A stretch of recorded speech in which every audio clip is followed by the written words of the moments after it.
Good evening, everyone. Hey, good evening, Bala. Yeah, good evening, sir.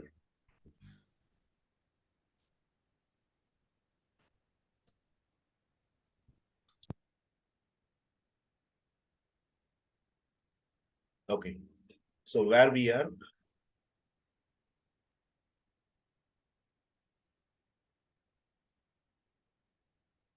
So we were in the schedule management process, right? Yes. Okay. Yes. Okay. We were in the schedule management process. And discussed network diagram. Okay, network Yeah, diagram. CPM. Okay, so we have how many process in the planning process group from the schedule management? We have total 6, right?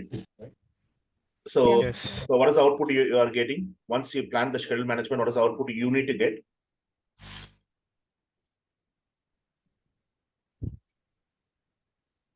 Once you are planning the communication management, what you have to get? You have to get the communication management plan, right? That's what you're planning. Right or wrong? Yes. So once you're planning the schedule management, you need to get the schedule management plan, right? Is our schedule management plan is our schedule baseline? Is our schedule management plan is our schedule baseline? Please come forward, team. Is our schedule management plan is our schedule baseline? Yes or no? Hello? Hello? Yes. I'm connected with you still. Yeah, Bala, we can hear you. Okay, Yeah. I'm asking you the question like, is your schedule management plan is your schedule baseline? I'm asking you, is our schedule management plan, which we are defining for the project, is going to be schedule baseline? Or it's only the guideline document for us to give the proper guidelines how to establish a schedule baseline? Yeah, it is a guideline document. Yeah, it's a guideline document, right? It's not your schedule baseline, it's a guideline document. How you need to develop your schedule, how you need to establish a schedule baseline for your project, what process you need to perform to go to that level, what will be the tools and techniques will support you to develop your overall schedule, and will be the person will work to establish a schedule baseline, the roles and responsibility, what kind of resources you will be using for you to establish a schedule baseline. So the schedule management plan will be a guideline document. It's a mother document, or it's going to be the roadmap for you to establish your schedule baseline. So once I'm planning my schedule management, I will be getting the schedule management plan. Once I'm defining the activities, I can't able to develop the schedule until I'm going to define the activities. So I need to define my activities. So how I'm able to decide my how I'm able to define the activities? I'm able to get the work packages from the scope baseline. So for each and every work packages, what activities I need to perform. So I need to define the work activities like mechanical, electrical work, plumbing work, construction work, engineering, procurement, material delivery, shop drawings. So all these activities I need to perform to deliver each and every work packages, testing, commissioning, this one, civil defense. So handover. So for each and every activities, I need to define the task, or I need to define the activities. So the definition for activities in a professional term is nothing but a distinct portion of your scheduled network. It's a distinct portion of your scheduled network. So I'm able to define my task.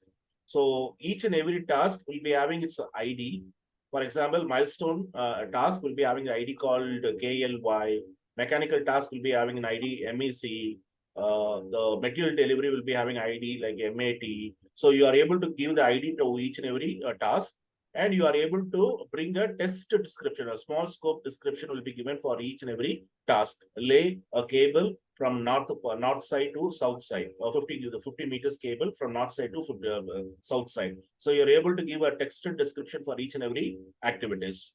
So to know more information about activities, I need to know about the location where I need to perform this activities. I need to know whether this activity is a predecessor activity or successor activity. I need to know whether this particular activity is a milestone activity. I need to know whether this particular activity will be imposed date activities. I need to know about the resource which is going to perform these activities. So I need to know about whether this particular activity is a external dependent activity or internal dependent activity, or it's a mandatory dependency, or it will have the soft logic dependencies. So which document will be giving you the clear information about each and every activities? Hello? Activity attributes. Yes. Okay, activity attribute. So once you are defining the activities, you are not able to get the activities, and you will be getting the complete information about each and every activity which your team is going to perform. So you're able to get something called activity attributes. Many project managers having a confusion that activity list and activity attributes are the same document. It's not that. Activity attributes and activity list are the different document. In activity list, you will be having the activity which your team is going to perform. Activity attributes the complete information about each and every activity your team is going to perform. So that information will be captured into a separate document called activity attributes. So we can't omit something called milestone. So milestone also will be the third output you are able to get once you're defining the activities. Milestone are your significant event, or it shows the actual accomplishment of a particular event, right? So we don't assign the resources for milestone, since it is going to give the actual accomplishment date or for an event. So the duration for milestone activity will be 0, right? So it shows the actual accomplishment, like a training start date, training completion date, induction start date, induction completion date, project start date, project completion date. So you're able to bring the milestone list. So you have your activities, and you have your the activity attributes, and you'll be having a milestone. Right now, we need to sequence the activities. So what is the output we are able to get once we are sequence the activities? All the tools and techniques which is helping us to sequence the activities are graphical in nature. So once you try to sequence your activities, what is the output? You are placing all the activities in logical order. When you need to perform the mechanical work, when you need to perform the duct work, when you need to perform the electrical work, when you need to perform the construction work. So you are able to place all the activities in the logical sequence. So what is the output you are able to get? What is the output you are able to get once you try to sequence your activities? Please, Ms. Kala, anyone? Nitin, Vika,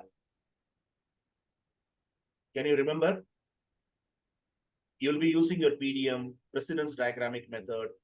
You'll be using your soft logic, hard logic, mandatory dependencies, external dependencies. You try to integrate your dependencies. You try to apply the leads and lags. And you'll be using your project management information system, which is nothing but PMIS, for you to develop something as an output. Can you remember, please? Anyone? Ms. Kala? Decomposition. No. I'm asking you, what is the output you are able to get once you try to sequence your activity? Activity A has to start in the day 1. Activity B has to follow activity A. It has to start in the 10th day. Activity C has to follow the B. So it will be parallelly done with B. Activity D will be for following after the completion of C. So you're placing the activity in order without the time scale. Our schedule will be available. Schedule network diagram without the time scale in it, right? Without the time scale, you are able to, without the time scale, you are able to get the schedule network diagram. So what is the network diagram you're able to get without the schedule? Each and every activity, it's taking its order, but you don't give the time. You never estimated time. So what you have, Pure logic. it's called as a pure logic bar chart. Pure logic bar chart. So now once you've taken the pure logic bar chart, what you have to do? You need to call the resource managers. So in the resource domain area, the resource manager will estimate the number of resources, physical resource and human resource. For each and every defined task, they have to estimate how much resources needed for them to complete each and every task. So once they are assigning the resources, once they are estimating the resources, right now you are able to do what? You are able to estimate the completion of each and every activities. The resources are assigned with the activities. With the assigned resources, you are able to estimate that each and every activity, how long it will take, whether it will take 10 days, whether it will take 2 weeks, whether it will take 1 month. So you're able to estimate the duration for each and every activity completion by assigned resources. So what is the output you're able to get here? You're able to get duration estimations. You're able to get the duration estimates, right? So once you got the duration estimate, what all the output you got from other processes, that will be feeded here as an input for you to develop your schedule. So what is the output you are able to get? What is the output you are able to get? Once you develop your schedule, what is the output? Hello?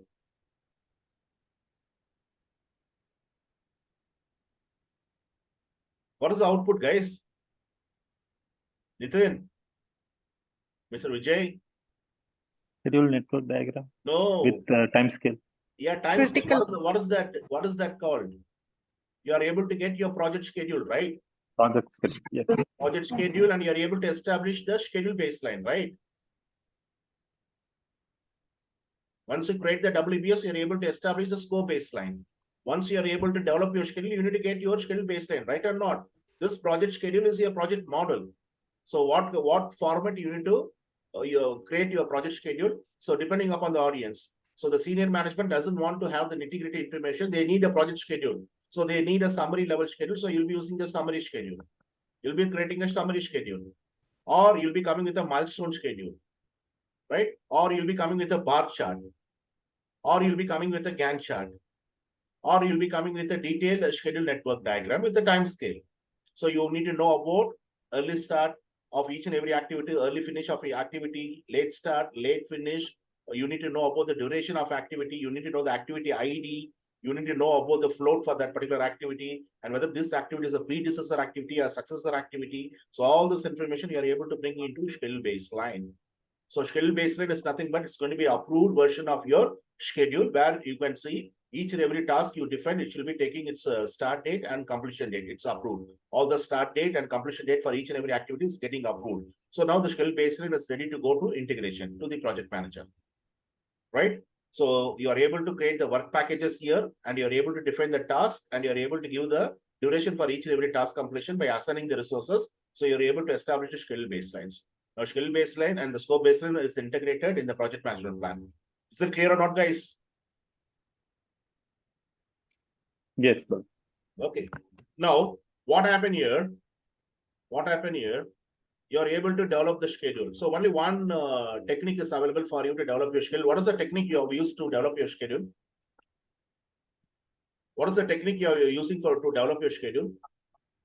90%, 90%. 3 point. Yeah, 90% of the people will be going with the PERT and CPM, right? PERT. Yeah. So they're going to use the PERT calculation and they'll be using a technique called CPM, critical path method, So what is the focus of critical path method? Last class we studied a detailed study we done, how to create a network diagram, what all the things you need to consider, how you're going to do the forward pass calculation, how you're going to do the backward pass calculations. And if you're going to do the forward pass calculation, you're able to get what? If you do the forward pass calculation, what you're able to get?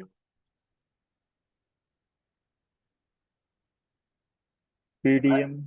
Oh, what is the use for you to do the forward pass calculation? You're able to find out the early start and you're able to find out the early finish of an activity, right? Yes. So once Yes. you are able to find out the early start and early finish for each and every activity, and you are going to find out the early start and early finish for the last activity, you're able to know about your completion date of your project. So completion date of the project, you're able to know once you're doing the forward pass calculations. So once you're doing the forward pass calculation for each and every activity. So what is the box called? What is this box? The scheduler Node. activity Node. on a Node. node. Activity Yeah. on the node, right? So you can see activity A is on node, right? And once you're doing the forward pass calculation, you're able to know about the early start, how earlier you can start activity A, how earlier you can finish activity B. So this is the forward pass calculations. And this particular diagrammic method is called as what? It shows the precedence, right? So each and every activity will be, you are able to know about early start, early finish, right? It's activity B. So this is called as what? Once you want to know, you are knowing the precedence of this particular diagram. What is this method is called? What method is helping you? PDM, right? Precedence diagrammic method. See, the PERT calculation is different. The PERT calculation is nothing but it's a 3-point estimation. So once your manager is asking you how long it will take for you to complete a design, maybe the activity A will be the design. So it's a design. You need to finish your design. That's an activity you're naming as a design, as an activity A. So once you're completing activity A, you'll be going to build the design. So B will be what? It's a building phase. This is a design phase. So how long it will take for you to complete this one? So what you're saying that you're asking your people to come with 3 points, 3 numbers. Since you're not willing to accept 1 numbers, so you're asking, okay, bring the 3 numbers. So that number will be what? It will be a pessimistic approach. It will be optimistic approach, and it will be most likely approach. So you're able to bring the 3 numbers and you're able to bring the average, right? So you're saying that, okay, it will take 15 days. Average is coming 15 days. So 15 days will be the duration. So this 15 days is coming through PERT calculations. Is it clear or not, guys? So this is 3-point estimation is called as a PERT calculation. Most of the planning engineers, planning managers will use the PERT calculation because they call the schedule as program. So that's the reason you can see that the particular, once you expand this PERT, is nothing but program, evaluation, review technique, program, evaluation, review technique that will be helping you to do the calculation for each and every activity completions. So you are able to bring 3 numbers and you're able to bring an average for these 3 numbers. And you will be using the technique called 3-point estimation. 3-point estimation will be having 2 kind of calculation. It will be having more calculation. You can see there will be more information available under 3-point, but they're asking you to go only with the two kind of things.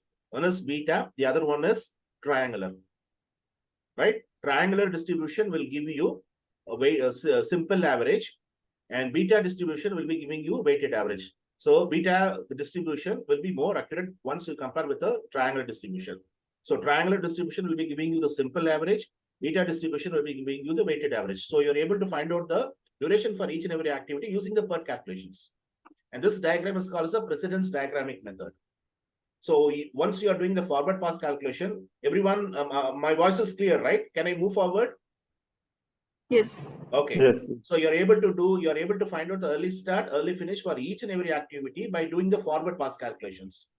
And what is the reason for you to do the backward pass calculation? Once you are completing the forward pass calculation with the last activity and you're able to find out the early start and early finish for all the activity which is connected to the network diagram.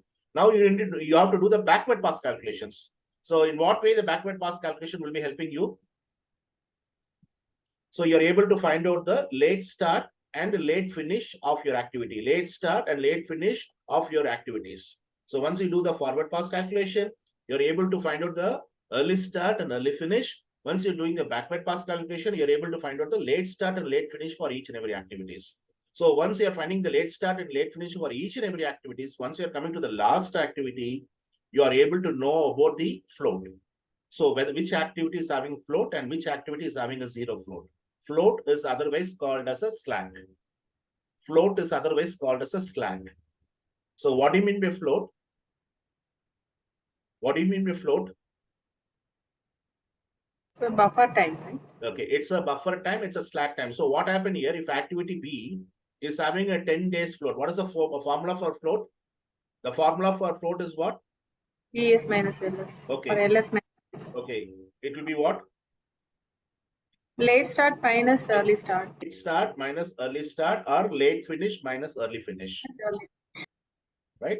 So if the particular activity is having a 10 days float in sense, so in total project duration, you can delay that particular task for 10 days.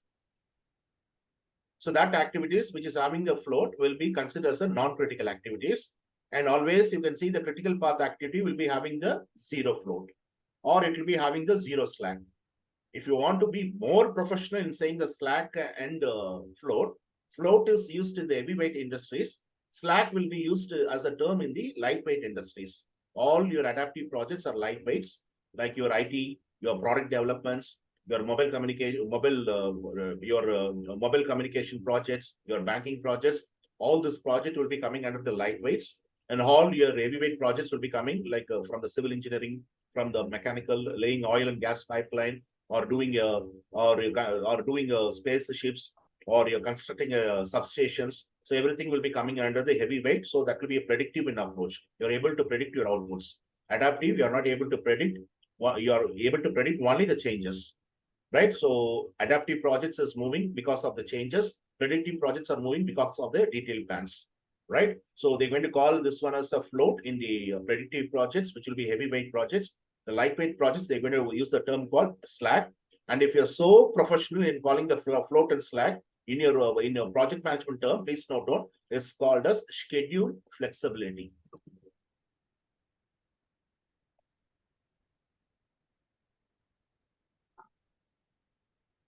So make sure that you need to create a viable schedule. You need to create a realistic schedule. That schedule should be more flexible. You have to create the flexibility in your schedule, right? Flow and slack is called as a schedule flexibility, right? Hello. Yes. Okay. What happened here? There are two kind of floats. Please note down. There are two kind of floats. One is your project float, right? And one is called as a total float. Please note down. One is called as a project float, the other one is called as a total float. So what do you mean by project float and total float? Project management is not asking you to go with the project float. They're asking you only in the examination point of view, they'll be asking the questions on total float. So what is a project float and total float?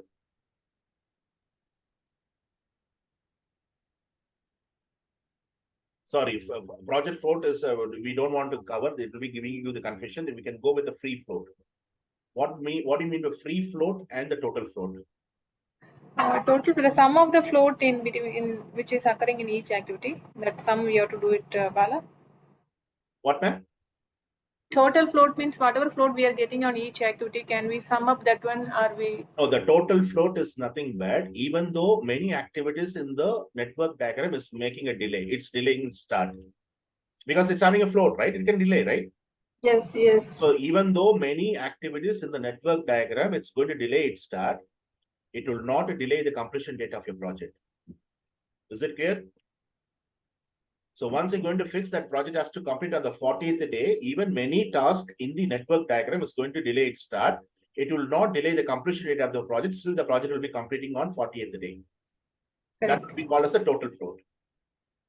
The free float is nothing bad.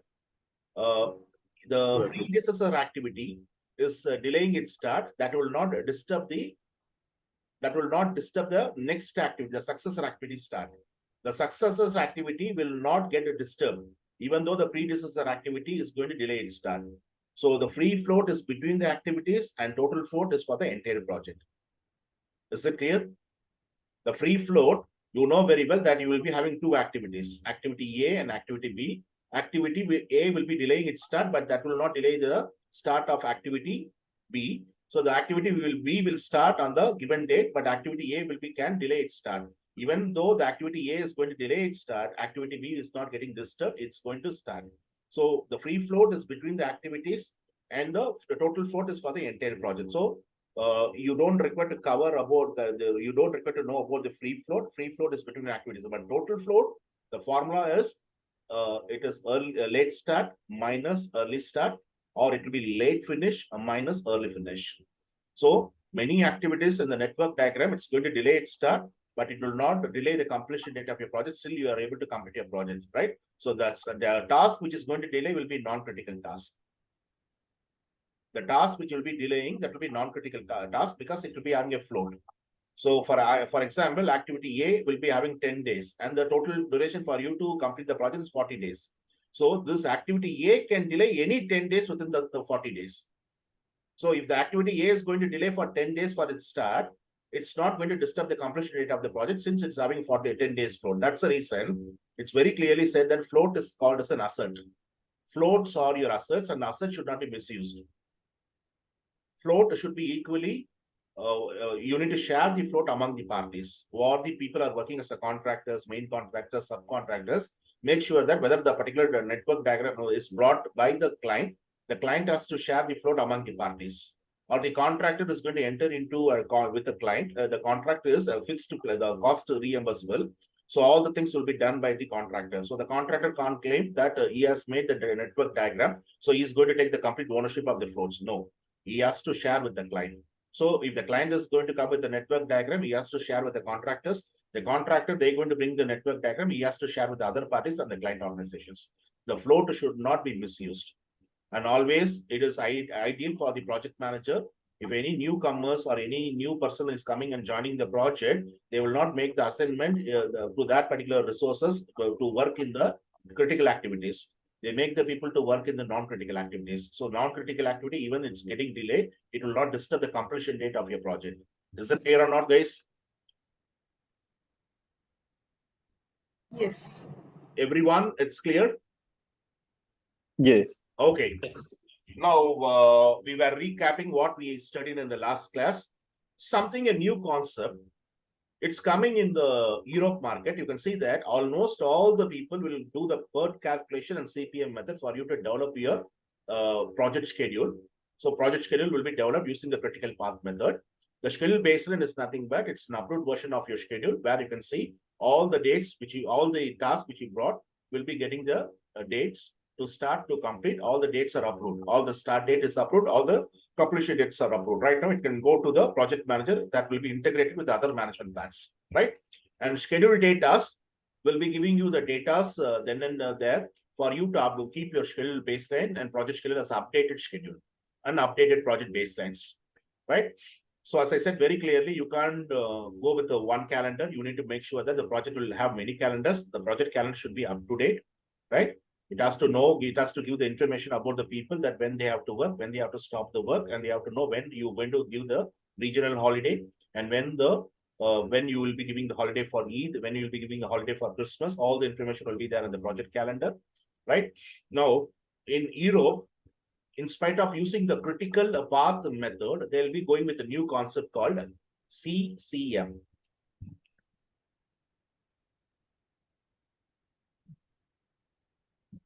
They'll be going with a method called CCM.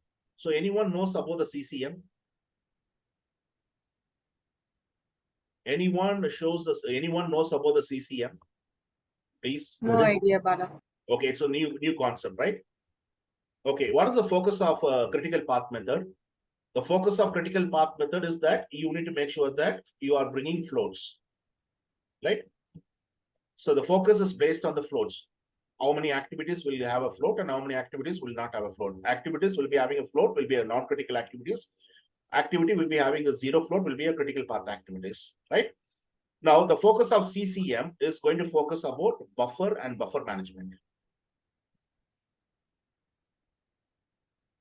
So this particular concept is brought by a Japanese doctor.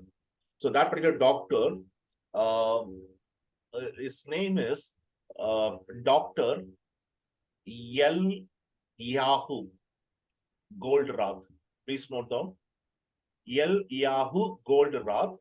He has brought a concept called CCM. The CCM is nothing but a critical chain method. The CCM is nothing but a critical chain method. What is that? Critical chain method. Critical chain method. Critical chain method. And it's a new concept and almost it came into the complete Europe market. So this kind of schedule is called as resource constraint schedule. Resource constraint schedule.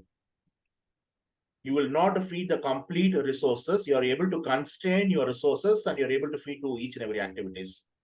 For example, activity A, it will need 10 resources. You will not give 10 resources. You're going to constrain and you are able to give only 6 resources. You will not spend too much on resources. You are able to constrain your resources. Now, how it is going to work out? What is the focus of the critical chain? It's going to focus on concept. It is going to focus on a concept called a resource constraint of critical chain method. Now, you can see this complete information about this critical chain method on a book called TOC. It's nothing but the theory of constraint. If you're going to Google it, you can see in the search engine, you can see theory of constraint, which is brought by Dr. Eliyahu Goldrath. So it's a new concept. They're going to constrain the resources. Why they need to constrain the resources? Because they're going to focus something about buffer and buffer how to manage these buffers, right? Now, since the focus of CPM is going to be a float, so what all the theory it is going to take? It's going to take something called student syndrome. Students syndrome. What do you mean by student syndrome? So last minute study Ah. for this. So your work, you are a hostler. I will not allow you to go to your town. Within 10 days, there will be a final semesters and you need to clear all your arrear papers. So you have only 10 more days for you to do the preparations. So when you will be starting opening a book? And today there is a new movie released. Today, your favorite actor movie was released in the town. So whether you're going to concentrate on the book or you will be booking the tickets to your favorite hero movie. Booking tickets, Bala. Okay, so Watch. so when you'll be opening a book? When you'll be opening a book? 2 days Before the exam. The last moment, right? day, 1 day. Last moment. So what happened here? If I'm going to assign a task to you, the task is like a 10 days task. So now you need to do the complete documentation and you need to present the documentation on the 11th day. So 10 days is given to you. Now you have completed this documentation work in the 5th day. Normally, once you are having the CPM method, I'm giving you 10 days. This task is allotted to you. The complete documentation has to come from you and the duration is given 10 days. But you completed this documentation work on the 5th day. So now you have the courtesy to submit this document on the 6th day, or you just submit that one on 11th day.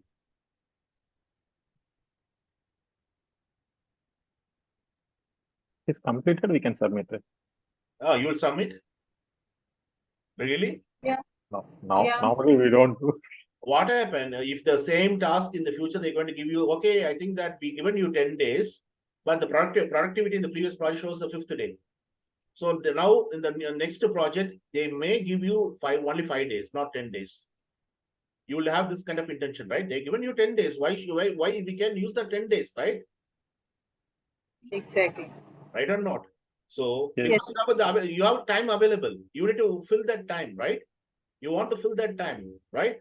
So what you do, simply you will pretend that you are doing something, you model it, you just make more better, you will draw something, you will do something, right? But you will not have the courtesy to submit that one on the 11th day morning, 6th day morning. Complete things are completed, but you have a fear. What happens, same task in future they're going to give to me if I'm not able to complete on the 5th day. Right? So that's what happening in the CPM method. Please note down the extra 5 days you want to utilize because you have the time availability. So this is called as a Parkinson law. Parkinson law. So the Parkinson law is nothing but you will be just filling the time availability. You want to fill that particular time. Since you complete your task, but you're not having the courtesy to just proceed or to admit yourself that you're done with your task. You want to utilize the complete time which is given to you. That's what you are doing once you are having the float in your project. So what they're going to say, if you're going to concentrate on a critical chain method, you need to avoid something called Parkinson law, and the student syndrome should be avoided. Or they're asking you to avoid something called procrastination. What do you mean procrastination? What do you mean by procrastination? Procrastination. Parkinson law will make you to know about whether you have time available or not. If you have the complete time available, you want to fill that time. You want to expand your work to make that time. You need to use that particular complete time. Student syndrome, you will do the last moment. The work will be done the last moment. You will waste the complete time, and once you want to finish your work, hurry-burriedly, you will be doing the work in the last moment. Procrastination. What do you mean procrastination? Anyone? Delaying. Yeah, so you need to keep on postponing. Okay, what tomorrow we can do, tomorrow we can do, tomorrow we can do. Because of your laziness, you're able to postpone your something, right? What you committed, you want to postpone because of your laziness. This is called as a procrastination. So the procrastination, the student syndrome, and the Parkinson law should be avoided once you are making the people to work in the critical chain concept. So the critical chain concept is going to focus on buffer. Right now, we have two chain, right? We have two paths. This path is non-critical, and this path is a critical path. It's a critical chain, it's a non-critical chain. Now you have your activities A, here, activity A, activity B, and activity C, right? And you will be having activity E and activity F, activity G, and activity H. So this is critical and this is non-critical. Now, what are you going to do? So you're going to just estimate the resources. How many resources I can assign? 10 resources, give 6 resources here. 12 resources, give 7 resources here. 10 resources, give 4 resources here. Right here, it is what we need 18 resources, give 8 resources. Here, 10 resources, give 5 resources. Here, 10 resources, give 4 resources. Here, 12 resources, give 7 resources. So what I've done, I'm able to constrain the resources. Right? I'm able to constrain the resources. Right? But what happened here, I'll be keeping the buffer at the end. Buffer is kept at the end of buffer is kept as the end of the chain. Whether it's a critical chain or non-critical chain, you are able to keep the buffer. The buffer is only the duration, not the resources. For example, any task in a non-critical or critical, they're going to have a slippage. What you're going to do, for example, you have given 8 resources for activity E, and you're given like it should complete within 10 days. But if you're not able to complete the 10 days, you need additional 4 more days. So you can consume this buffer, which is kept at the end of sequence. At the end of that particular non-critical chain, the extra duration which is kept here, you can consume that extra duration. They will not give you the extra resources, but they will give you the extra duration. But it is not you know very well that all the tasks, whether it's in the critical chain or non-critical chain, they will not have a slippage. But any one task, whether it's in the critical chain or non-critical chain, will be having a slippage. They are allowed to consume extra duration, which is called as a buffer. So the buffer which is kept at the end of the non-critical chain is called as a feeding buffer. The buffer which is kept at the end of critical chain is called as a project buffer. The buffer, which will be extra duration, not the resources. If any task in the critical chain or non-critical chain, it's have a slippage, a schedule slippage, they are not able to complete the work on given time, they can consume extra duration. They can utilize the buffers, duration buffers, right? They will not give the additional resources. Still, the resources are constrained.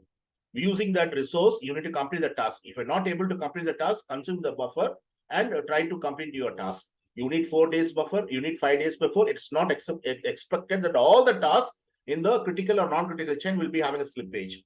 But in order to avoid the slippage, they're going to give the buffer which is kept at the end of the chain. In the non-critical path, it will be a feeding buffer. The end of the chain, which is kept in the end of the chain, where you're going to keep your buffer in the critical chain, that will be called as a project buffer. Is it clear or not, guys? Is it clear? Yes. So this is a new concept. So this concept will be called as a resource constraint critical chain method. So you're going to constrain the resources, and you will be focusing only on buffer and buffer management, not on the float or total float or slack. So buffer management, you need to know about where you need to feed the feeding buffer and where you need to feed the project buffer. Project buffers has to be placed in the critical chain, and the feeding buffers should be placed in the non-critical chains. So if any activities, whether it's in the critical or non-critical chain, it's having a slippage, so they're going to consume the buffers. Is it clear? Hello? Yes, Bala. Okay, now. So only the critical path method is need for you to complete your schedule baseline. Only your critical path method is enough for you to complete your critical path. Hello? Only your critical path method is enough for you to complete the schedule baseline. Can you bring the flexibility in your project schedule using only the critical path method? Hello? Yes, Bala. We have seen only one method so far. No, I'm right? asking you, what are the other Just methods? that's why whatever other methods You brought your critical path method, you brought your network diagram using the critical path method techniques, using the PERT calculations. So that is enough for you to bring the flexibility in your project schedule, or you need to consider other technique also. Can we consider other techniques also, which will be helping us? Yeah, Okay. if applicable, we can consider. Okay, we have to consider what is our aim. What is our aim? Our aim is to not to bring unrealistic schedule, right? Yeah, realistic schedule. Yeah. It should be a realistic schedule. Our schedule should be more realistic and it should be more viable, right? For this, what we have to do here, we are applying what we have to apply? The refinements. What refinements? We have two refinements.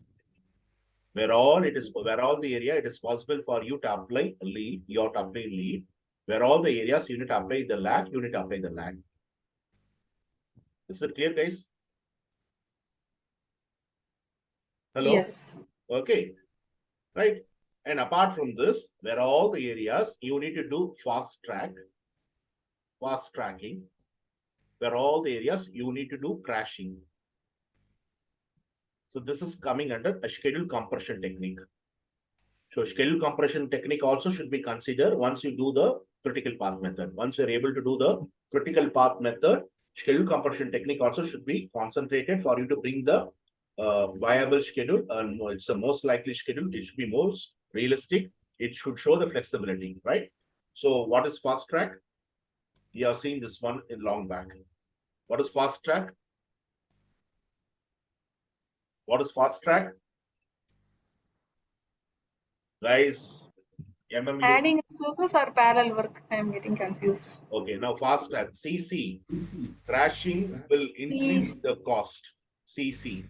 Don't try to. Adding resources. Adding resources will be giving you the additional cost, right? Cost, yes. Right, in order to avoid the delay, right? So crashing will increase the cost. Fast track will increase the risk. You don't have money, but what happened here? Originally, activity A should complete and you need to start with activity B. But what happened here? You want to change the sequence. You will start both the activity A and B parallelly, right? Or A will be starting and you have to start B, but you need to make sure that B is overlapped, right? So you can see overlap, you can see both activities will be done parallelly. So it is having finish to start relationship, right? So normal. If you want to overlap it, you need to make sure that you need to finish both activity. Mixing the primer with the paint to complete your painting work. Your both activities should be done in parallelly. So you need to start both activity. Maybe the first activity will start 1 hour before. The second activity will be starting 1 hour late. So, but the both activity you need to start in the same day, right? Is it clear or not, guys? So that will be happening in the fast track. Only you are changing the sequence from finish to start, or finish to finish. Here, you are accelerating the second activity along with the first activity. Here, you are starting the second activity along with the first activity. Here, you are giving the acceleration to the second activity and making sure that you are finishing both activities at the same time. Here, you are able to perform both activities the same day. So that will be fast track. Your wallet is completely empty and you have to change your sequence. So instead of finish to start, that will be taking start to start and finish to finish. Right, guys? So this also is a way for you to bring the realistic schedule. So this is one of the way for you to bring the viability in your schedule. So not only applying the refinements, leads and lags, you can just consider the fast tracking and the crashing, which will be coming under the schedule compression. Here, you are not compromising for the scope of the work. They say same scope of the work will be performed, but what you are doing, you're going to increase the resources for you to complete that particular task, and you're going to want to deliver, or you will be changing the sequence of the task and you want to complete your work.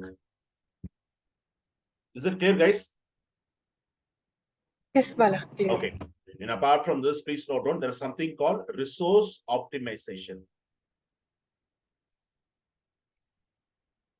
Resource optimization. So what do you mean by resource optimization?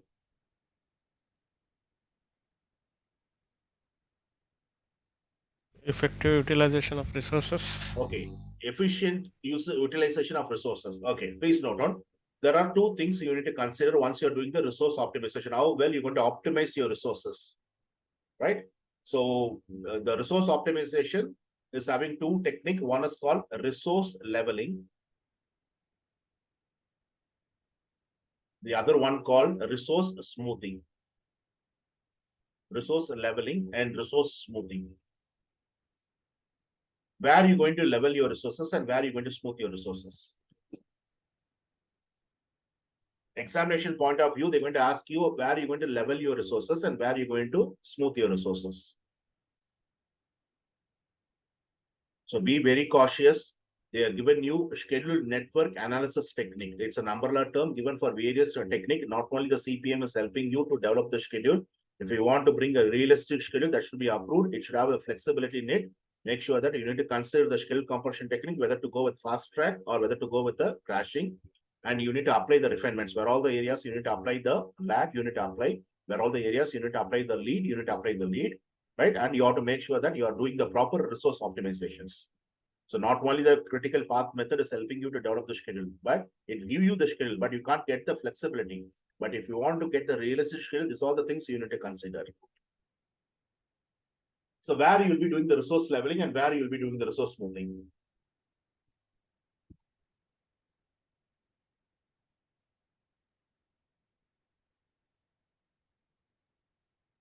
Hello?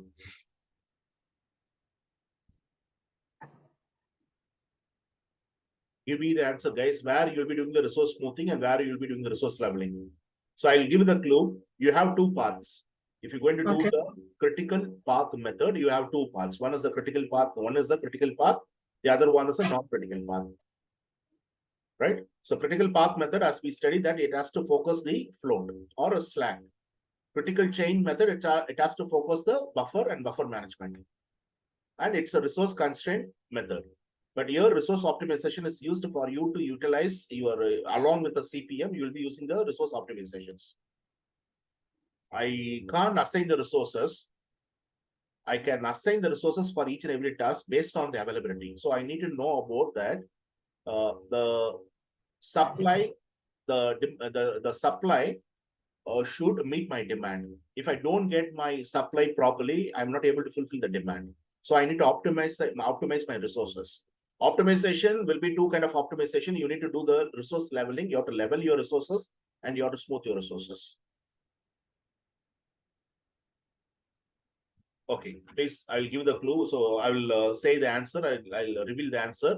Always resource leveling will be done in the critical path and resource smoothing will be done in the non-critical path. Is it clear or not, guys? Hello? Yes, Bala. Leveling means what we will do there? Okay, what we have to level the resources. For example, Miss Kala, right? Yeah. Okay, I'm going to assign a resources to you. Sorry, I'm going to assign a task to you. You need to complete task. Task A. So who will be the person? Kala. So this task will take 8 hours. So according to the international standard time, how many hours we have to give the work assignment? According to the international condition, according to the international 8 hours. 8 hours. 8 hours, we need to assign the task to a resource, right? So Miss Kala is a human resource. A task is assigned. The task is what? 8 hours task, right? Then Kala, she is doing the work in activity A. And during the tea break, she is meeting me. Sir, I think that I doesn't know whether I'm going to complete the task or not. So what I'm doing in the tea break, I'm adding one more task, which will be having 8 hours. Again, it will be 8 hours task. See, actually, we don't have the subject matter expert, but this particular task, you need to complete. It's in the critical path, you need to complete. Right? So it is also 8 hours. And again, during the lunch break, I'm seeing her, I'm having the lunch, and I'm going to assign a task C also to Miss Kala. So I'm giving the condition all the 3 tasks you need to complete in the same day. Now answer me, I'm an ethical project manager or I am a slave driver? Slave driver. I'm a slave Slave. driver. I'm not an ethical project manager. I'm a slave driver, right? So so which task she will be doing properly? She will complete task A, or she will complete task B, or she will be completing the task B, or she will not complete any task at all. Based on priority, we can schedule, I mean, we No, can she can complete work something only with the 8 help hours of- per day. She can give the productivity only for 8 hours. She can do only one task. But I'm Task. spending We 3 need to tasks in request the same. additional resource then. Huh? Then that's Additional all. resource. I'm not searching for additional resource. Only she has to do. So which task she will fulfill? Which task she will be completing and going home? With highest priority, which is the one. She So will we not can complete focus. any task at all. Here she will be completing 60% of work. Here he will be completing 30% of work. Here he will be starting the work 10% work. Right or wrong? Yes. So what? So what do you need to do? So for me to have the realistic schedule, what I need to do? Task A is 8 hours.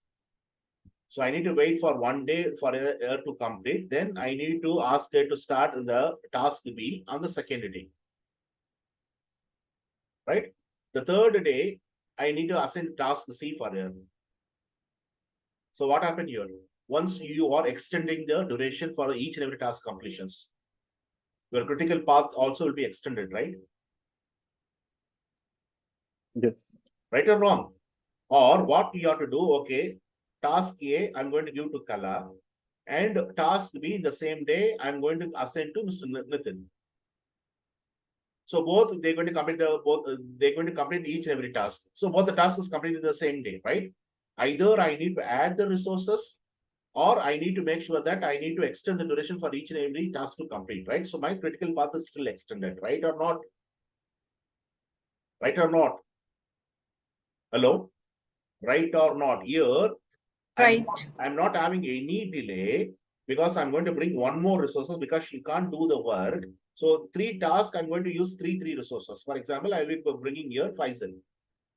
So he is going to do task C. So both 3 people are doing assigned with the 3 individual tasks.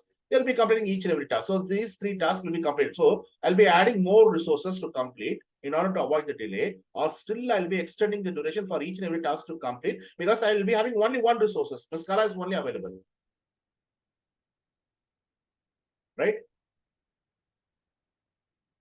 Right or not? Right. But again, cost will get increased, right? No if I'm problem. But adding- what is the, you need to bring the realistic schedule, right? Okay. If you're not, if your organization is a cost state organization, then they ought to use only that available resources because you don't have that kind of supply, or you are not having money to supply the extra resources, then it should be extended, right? Standard. Yeah. Of course. Extended. Here, you have money to buy the resources because you can't complete. I'm not a slave trader. What first thing I do? I'm assigning 3 tasks to you in the same day, which will be having 8 hours productivity individually, right? So what I done to you, I done something called over allocation, right? Yes. Over allocations. So you are able to remove this over allocation. One resource is allocated, the task is allocated to that particular resources. It's huge. So she can't do 3 tasks. Each and every task will be having 8 hours productivity. She can't complete all the tasks in the same day. So I need to remove this over allocations. So what I need to do, if I want to be a ethical project manager, I need to extend the duration for each and every task completions. Right? Right or not, guys? Yeah, correct. So you are able to avoid the over allocations. Please note down, this is called as bad multitasking. Bad multitasking. Or we can call this one as a task switchover.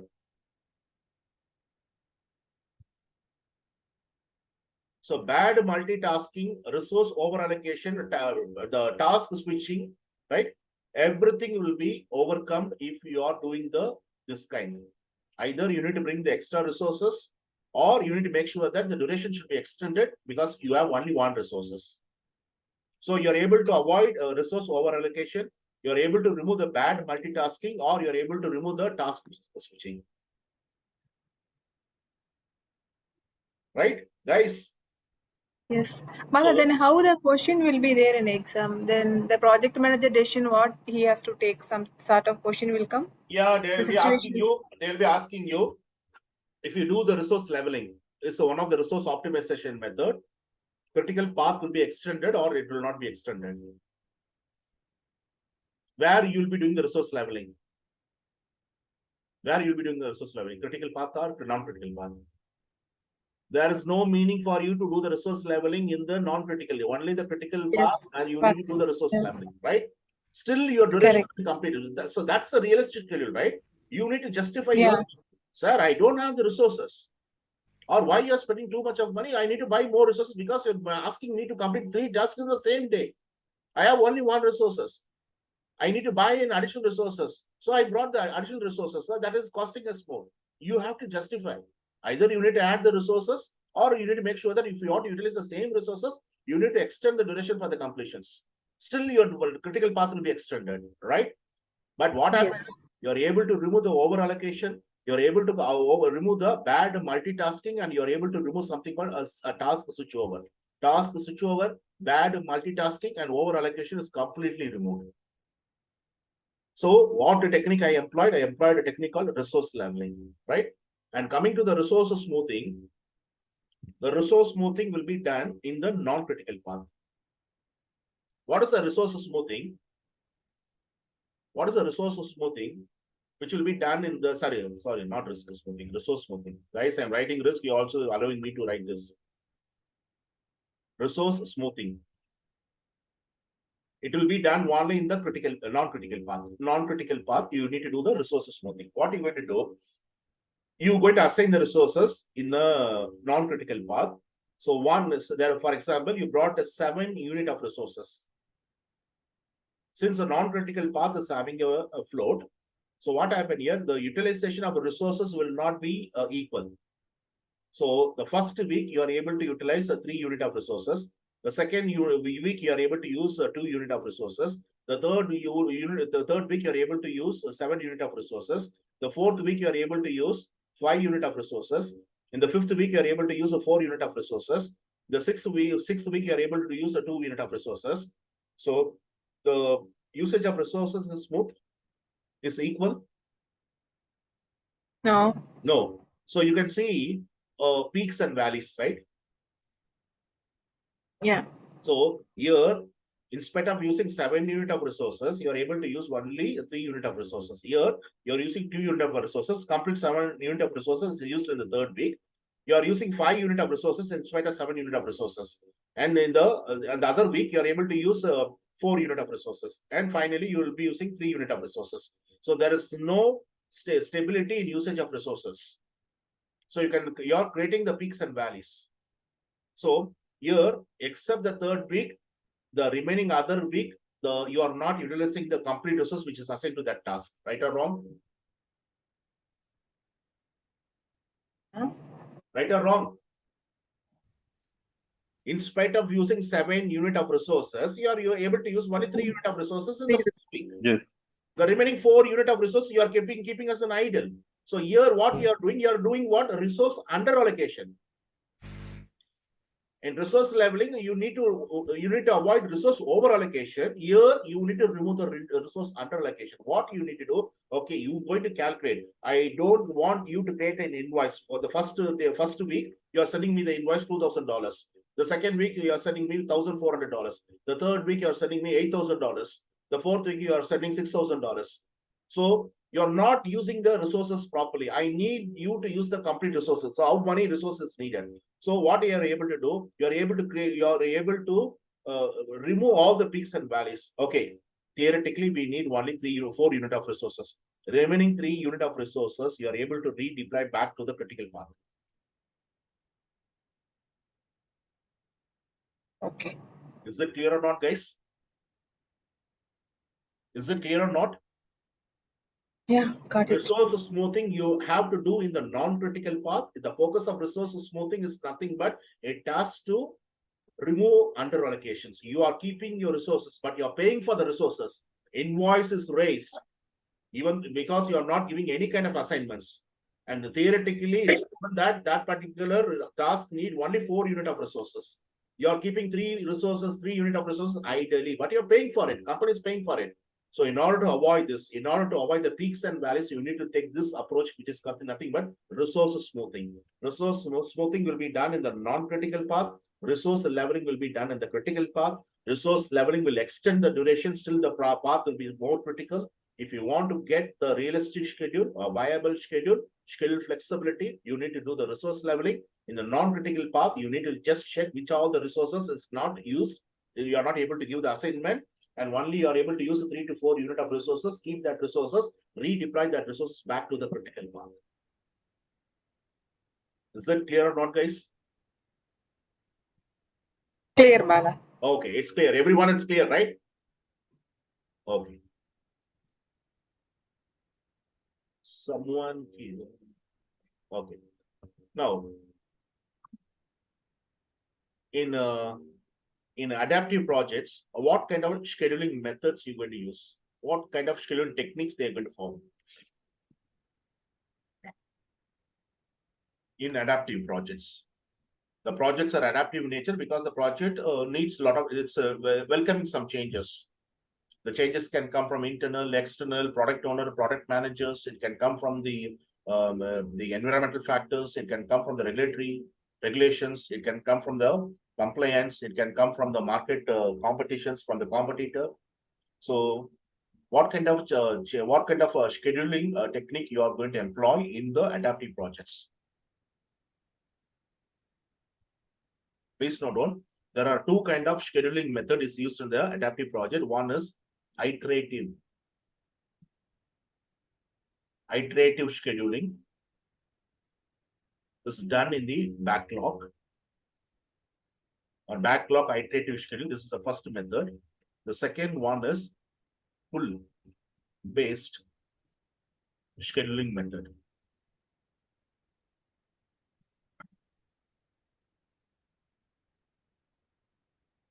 Iterative scheduling on the backlog or pull based scheduling.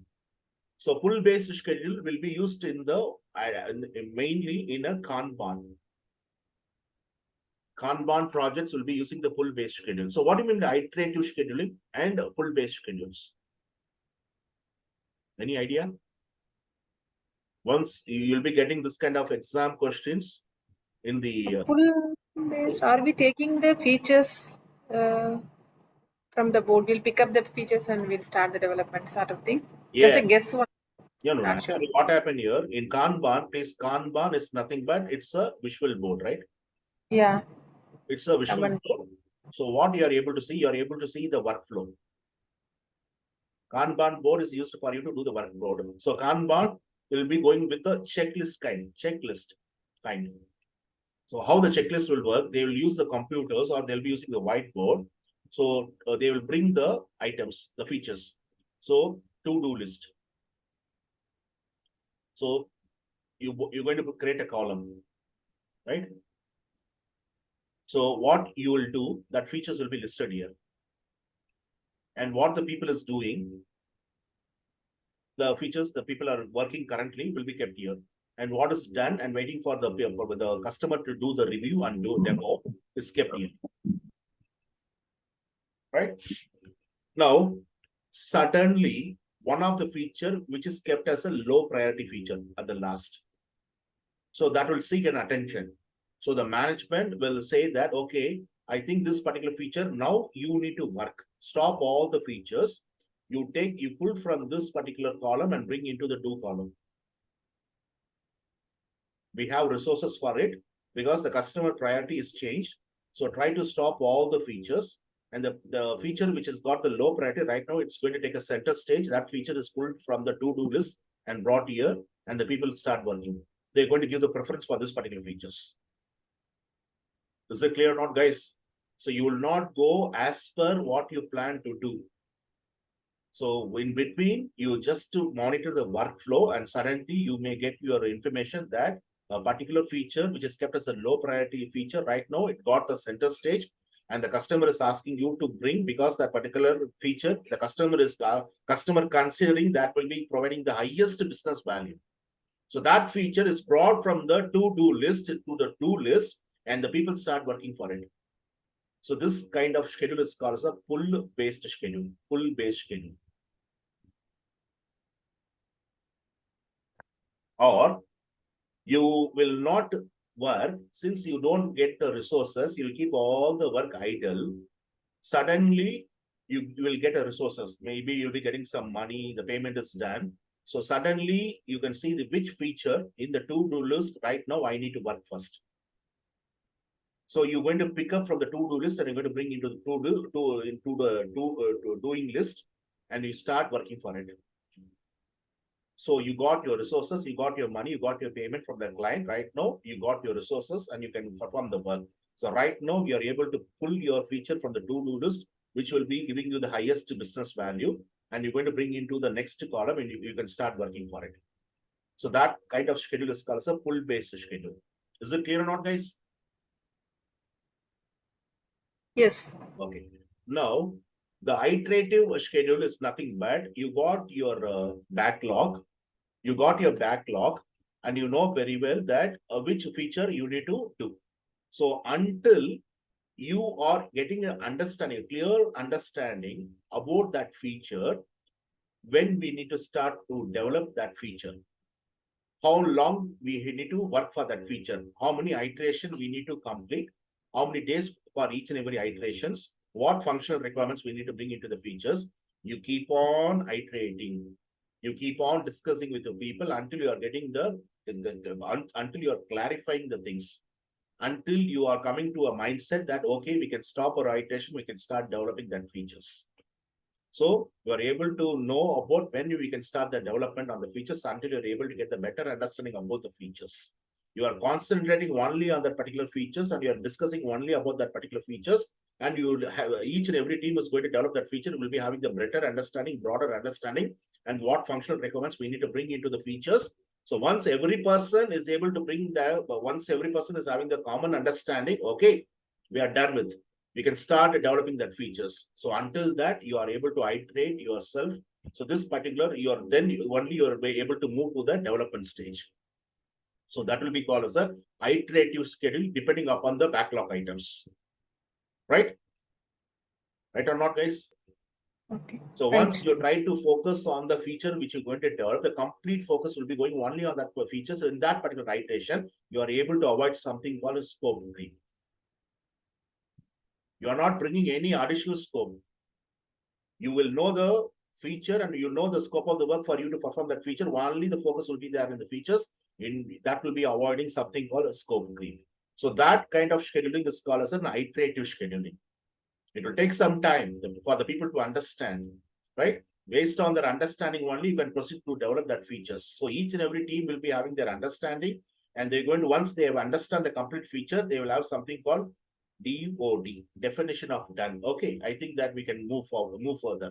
So the once they are achieving the definition of done, then only they will start developing that features. Until that time, before start developing, they keep on iterating, they keep on meeting, they can sit, they will be sitting for many time meetings until they are able to get a common understanding. Is it clear or not, guys? So in the IT, they're going to use a two kind of technique. One will be iterative schedule, the other one is a pull-based schedules. Pull-based schedule will be very common in the Kanban. Can we have a break? Yes, sir. Okay. So we have a break for 10 minutes. Sorry, 5 minutes. So time is what? 8:12, 8:17, we can start the classes.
Hello?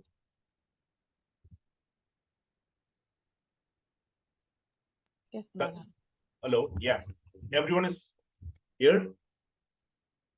Yes. Okay. So, in the case of the adaptive projects, two kind of scheduling methods is used. One is the pull-based schedule and one is an iteration-based schedule. Pull-based schedule will be very common in the Kanban. Kanban is one of the agile methodology. So it's nothing but it's a clear workflow should be seen. And you need to give the importance for the which workflow. So you are able to pull that workflow from the to-do list to bring into the doing list and you start doing that one. Or you are stopping your work and because you are not getting your payments, and once you got the payments and the resources, you want to start your work. So you need to give the preference for the your workflow. So which features you're going to give the importance. That features will be pulled out and the people start working for it. It's a pull-based scheduling. And this one is a iteration-based scheduling. You will not stop your iteration until you get a clear understanding what feature, what functions I need to bring into the feature set. So once everyone, they are able to bring they have a common agreement, like a definition of done. Okay, we are done with the things discussion. We need to concentrate how to develop it. So we will be stopping and parallelly each and every team start developing each and every feature which is assigned to them, bringing the increments to the product line. So this will be iteration-based schedule. Iteration-based schedule is going to focus about to avoid the scope creep. The focus is only on the selected features. You will not work for the unwanted features. The focus will be only for the selected features. And each and every iteration will be having its own time boxed. You need some time. Okay, how long you need? You need 1 week, you need 2 weeks, you need 3 weeks. So they have the time boxed for each and every iterations. So once they are having this complete idea, they start developing this one and bringing the delivery, bringing that feature set into the product line. So there is a continuous value delivery is produced to the product line, right? Okay.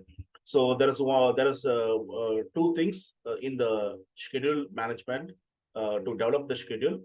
One is one method is a what if scenario simulation. So this method we will see once we are coming to the risk management in detail. Once you are doing the cost scheduled risk analysis, cost risk analysis, we can discuss this one modeling and simulation. So that is not given here. Another one we already discussed, that agile release plans. Agile release plans, you know very well that you start with your iterations. You'll be planning for your iterations. Then you'll be having your what will be the second event? Once you start with the iteration, so you plan that how many features will be given to each and every team, and who's going to take the responsibility in developing that features, and what will be the once you're going to give that features to the team is going to take that one into the backlog. That will be the sprint backlog. Each and every team will be having its own sprint backlog, and each and every team will be having its own feature set, user stories. And before start developing that one in iteration planning itself, they will just know what will be the level of effort need for them to complete each and every features. Each and every level of effort makes them to know about how many tasks they need to perform for each and every level of effort. Task 3 tasks, 4 tasks, or 5 tasks. So based on the task they need to perform, how many hours is needed for them to complete each and every task. Maybe one task will need 4 hours, one task will need 7 hours, one task will need 8 hours. So they are able to estimate the duration for each and every feature completion by this way. So you know very well how many hours is needed for them to complete a task. So they'll be using what kind of estimation they use? What kind of estimation they use? Once a product owner is going to select its features and given that selected features to the developers. So they take that one into sprint backlog, right? Yes. So they have the features. For example, they have the features like this. So they'll be having a discussion on each and every features, right? So, yeah. How we need to perform these features? How many days it will take for them to complete the features and what resource they need for them to have the features, right? So they will discuss this one. So how they're going to discuss for each and every features, they're going to discuss the level of effort. Level of effort.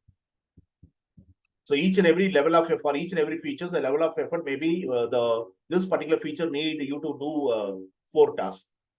Task 1, task 2, task 3, task 4. So now you have to know how long it will take for it to complete task 1. So what will be the methods you're going to use to do this? how we are able to bring the numbers? How many days it will 3 need? point, No, 3 no, point. no. Story Okay. points. 3 points, Story story points. Don't forget Story this one, story points, right? We have already discussed this one. So number of story points need to complete each and every task, right? Maybe the story points. What is the story points you're going to use to estimate? What you're going to use? You'll be using t-shirt size, right? Yeah, yeah. So t-shirt size is what? Small, large, medium, extra large, Yeah. double XL, triple XL. You have a standard time for it, right? So maybe this particular task will need 5 hours. Or you'll go with something called planning poker. The people will be sitting with a deck of cards. Each they're going to surround. They will be having the cards. They will be having the deck of cards, and they're going to stand in the around the bench, and they will ask, okay, task 2, how many? What will be the duration? So someone is going to take the card and they're going to place it on the table, right? So maybe these people will say 7 hours. So he's going to take card number 7 and is going to place on the table. So planning poker and the t-shirt size is used for you to know about how long it will take for them to do each and every task. They call this one as a story points. Estimation is a word only used for the heavyweight projects. They will not call this one as an estimation. They're going to call this one as a story points. Is it clear or not, guys? So story points, t-shirt size, and the planning poker. So they have a standard number. If it is small, maybe it will be for 3 hours. Medium, it will be 5 hours. Large, it may be 7 hours. Extra large, it can be 10 hours. Double XL, it can be 15 hours. So they have some standard time for each and every t-shirt size. And they'll be having the planning focus. They're going to take the card from the deck. They're going to take the card from the deck of playing cards, and they're going to place that one on the table. Okay, task 3. How many hours it will take, or how many days it will take? 4 days. So they are able to do this one, and they are able to sum up all the task duration, and they are able to give the level of effort for each and every features. Is it clear or not, guys? So this kind of thing is called agile release plans. Agile release plan. Agile release plan. Agile release plan. So one thing is pending. One is a similar what if scenario, which will be having a simulation and modeling that we'll be seeing once we are coming to the quantitative risk assessment. Keep in mind, once we are coming into the quantitative risk assessment, we'll be having the complete extensive information about that modeling and simulations. So that also will be used for you to bring the flexibility in your schedule. The reason is that we want our schedule should be more realistic. It should not be unrealistic. So we are not considering only the critical path method. We are able to consider the schedule compression technique. So what are 2 methods we are helping the schedule compression technique? What are 2 methods? Fast tracking. Okay, it will increase you what? Fast Risk. risk. Increase risk. Okay, the other technique? Crashing. Crashing. Crashing. So make sure that crashing and fast will be starting with the alphabet C. So that is the thing you need to, they will ask you 3-4 questions on fast track and crashing. They will be asking you, you don't have your money, but you want to complete your work. So what is the technique you're going to use? Fast track. The fast track, the original sequence which is given for the activities, that will be changed into finish to finish or start to start. So you are overlapping your activities, or you do your activities in parallel way. So that is what start to start, finish to finish. So that will be fast tracking, right? Or you'll be applying the refinements called leads and lags, where all the areas you need to apply the leads and lags for you to get your flexibility. You will be applying that one. Then you will be doing what? Resource optimizations. The critical path should be leveled with the resources, and non-critical path will be smooth with the resources. The usage of resource should be constant. There should not be peaks and valleys. Is it clear or not, guys? Right? And apart from this, agile release plan will be having its own method of developing the schedules. So once you got your charter and once you got your roadmap, you start just know that what will be your release plans, how many iteration in each and every release plans. So each and every iteration, you can't call the customer to take the completed features. So how many times, how many times we can release, how many release plans we can have for each and every iterations. So release plan will be the overall of your iterations. So you can take 10 iterations within one release plans. You can take, so if you have 3 release plans, if you have 10 iterations, so each and every release plan will be having 10 iterations. Is it clear or not, guys? The total project will be having 3 release plans. So where you can bring 10 iterations. So we have 30 iteration in total, and we have 3 release plans. So the 10 iteration, what all the output you're able to bring as our output, you're able to bring, and you're able to give the demo to the customers. So that is your release plans. You're able to release your features to the customer for them to do the demo. So how many iteration? 10 iteration is need for you to have 1 release plans. So you have your release plans. Under each and every release plans, you have your iteration plans. And once you start your iteration plans, then you'll be planning for iterations. Then once you're planning for the iteration, you will be taking the features and you'll be giving that features for the first iteration, 10 features. And the people, once they're going to receive the features for them to do the development, they will start estimating the level of efforts. For this feature, how many tasks we need to perform, they're going to list down the task, and they'll be using the planning focus, and they will be using the deck of cards, or they'll be using the t-shirt size for them to do the estimations. They call this one as a story points. Number of story points need for them to complete each and every features. So once they decided, so they're able to know how many days it will take for them to complete each and every iterations. Is it clear or not, guys? Yes. Okay. Can you see the same tools and techniques? So this all the things we'll be discussing once we are coming to the control cost. For control cost and control schedule, we'll be using the same kind of controlling techniques. How to track your cost, how to track your schedule, and what format and what kind of technique will be used for you to track your cost. What will be the format you're going to send your informations. So we'll be seeing all together in control cost for both the schedule and for the cost control, right? Control schedule and control cost will be using the same kind of techniques. So we have defined in the cost management plan, and we have defined already in the schedule management plan how to track the performance of your cost and schedule, and how you're going to report this tracking information. What kind of tracking tool will be used? We already discussed. We already brought that one as a guideline. So altogether, we will be seeing once we are coming to the control cost process. Leave it that. Now, can you see that one? The critical path method is used. The critical resource optimization method is used. A schedule compression method is used. Leads and lags are used. The same kind of tools and techniques which are used for you to develop your schedule, you are using for controlling your schedule also. Why?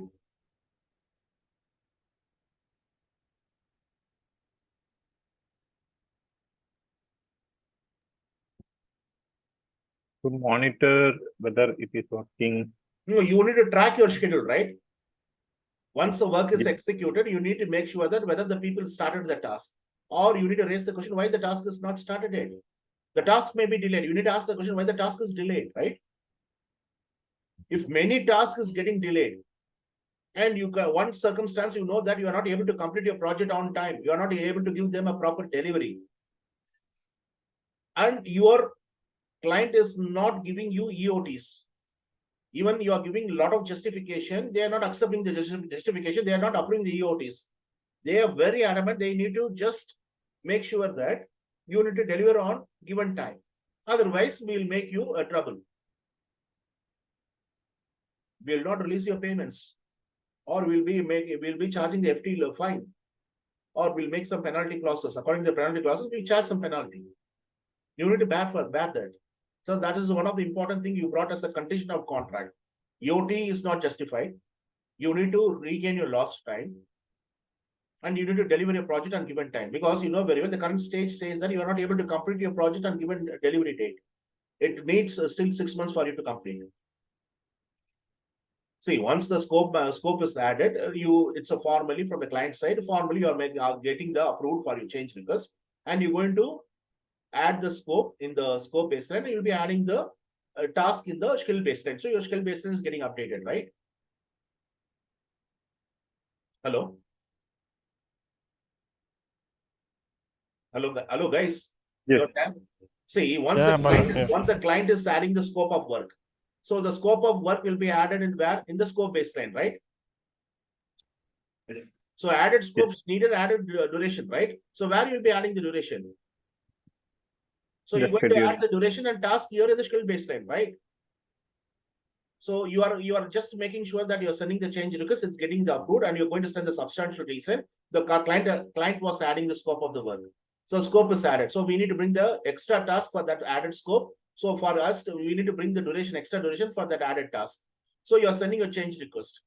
So they're going to see the change request. Formally, they're going to accept it because the client is accepting for the delay. The client is accepting for the cost overrun. So they're accepting that. So the CCB also will be giving the change request. So that kind of change request, which is getting approved, you can come here and you can do the updations. But you lost your time. How this particular tool and technique which you are using to develop your schedule is helping you to control your schedule.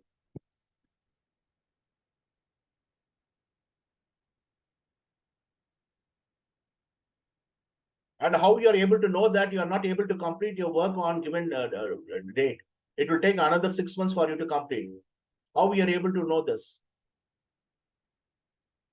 Once you are tracking your schedule performance, you are able to forecast, right? Whether you are able to complete the given assignment on given time, or it will take some time to complete. Okay, what will be the time, exact time we can complete? It will take another 4 months for us to complete from the delivery date. So you are able to forecast here in the schedule forecast, right or not, guys? Hello? Yes, Bala. Yeah, December 2023, you need to complete your work and you need to give the, you need to hand over. But literally right now, once you're tracking and once you're observing your schedule performance, you are able to forecast whether to complete whether you can complete all the remaining work by December 23, or practically speaking that we can complete only on April 2024. So that you need to bring in the schedule forecast, right? Correct, but we are developing the realistic schedule, right? Yeah, realistic schedule also, but sometimes the delay will happen, right? If you are bringing the realistic schedule, what is the need for you to have the project management classes here? You're following everything, but what is the need for you to have the project classes? Can you justify all the project which you come across or your experience, whether you are able to complete your project on time and budget? Can you justify? No. Can you justify yourself whether you are able to complete all your objectives? One of the objective is very important objective is that you need to complete your schedule. You need to complete your project work on given schedule. You need to complete your project on given budget. Whether you are able to complete your project on given budget and schedule, there are many factors are there. Yeah. There are many factors are there. Right? You will not get your funds from the client where you are not able to move further. So that's all the different thing. But as a contractor, everything is going smoothly. Your invoice is paid, is honored on appropriate time. But there's some delay from your side, which is not accepted by your client. Your forecast says that literally you can't complete your work by December 2023, but you can complete your work on April 2024. But the client is not giving you 4 months EOT. Even you are giving a lot of justification. Many says they are not giving you the EOT. Then how you are able to regain your lost time? How you are able to regain the lost time? 4 months you lost, right? That's 4 months they are not giving you extension. The client is so adamant. No, we are so sensitive. We will not give you the extension of time. You need to deliver at any cost. That's a condition of contract you signed. Very clearly, the condition of contract says that you should not delay the project. You need to give the handover. You need to hand over on the given time. So December 2023, at any cost, you need to hand over. So what are you going to do? Without tracking information, without tracking your schedule performance, you are not able to forecast this, right? Hello? Yes. Right. Yes, So once you are giving this forecast to the client and you're sending your EOT as your request, the client is very adamant. They are not allowing you or they are not accepting the EOT. They're very adamant. Before 31st of December, you have to close your work. So what are you going to do? How are you going to regain the lost time? So this all the things will be giving you the report, right? Variance report, forecasting report. This all the things. So based on the report only, you're able to produce the forecast. And speaking frankly, if your client they want to add the scope, so that is genuine. So you and your client is sitting, okay, you want to add the scope, okay, scope is added.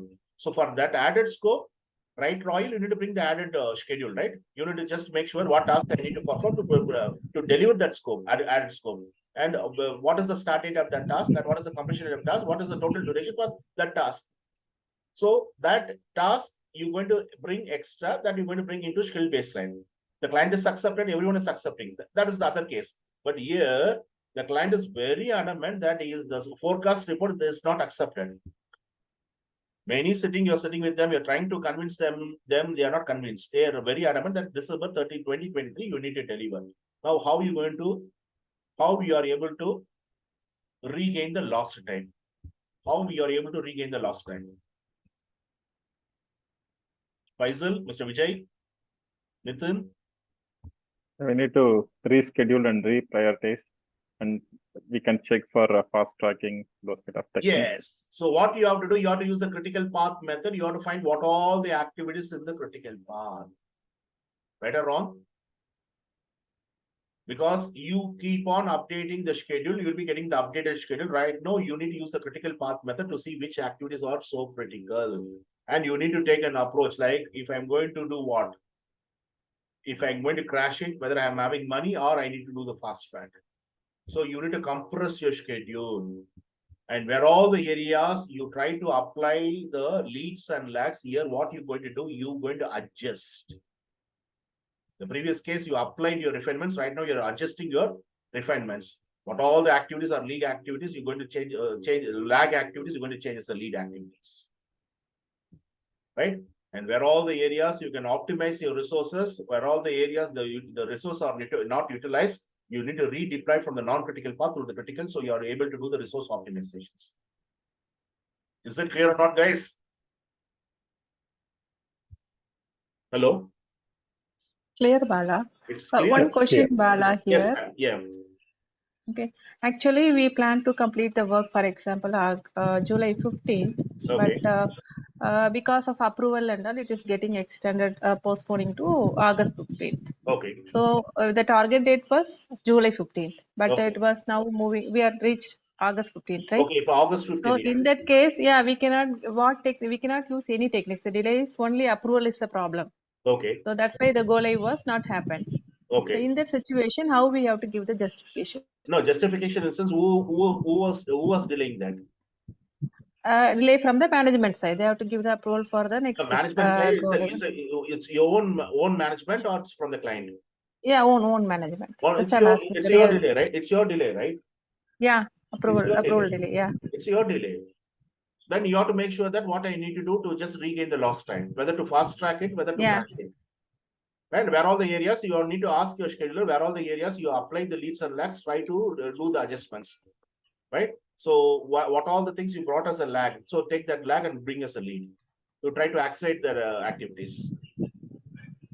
Okay. Right? And where all the areas you can see that you can just bring that resource which is not utilized in the non-critical path, try to bring that one into critical path. So you can optimize your resources, right? Because you know very well the resource optimization using the resource smoothing that will just clear the under allocation, right? And here it will be removing the over allocations. Right now, we need to make sure that what resource is not utilized, that resources bring into the critical path activities. Try to complete that one. Because that if you're going to delay, still it is going to delay your project, right? Correct. Right? Exactly. So almost all the tools and techniques which was used in the development of your schedule is used in the control schedule also. Right, guys?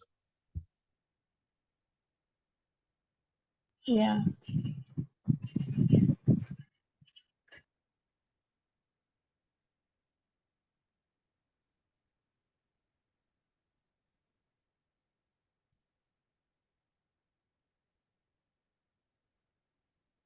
We stop here, right?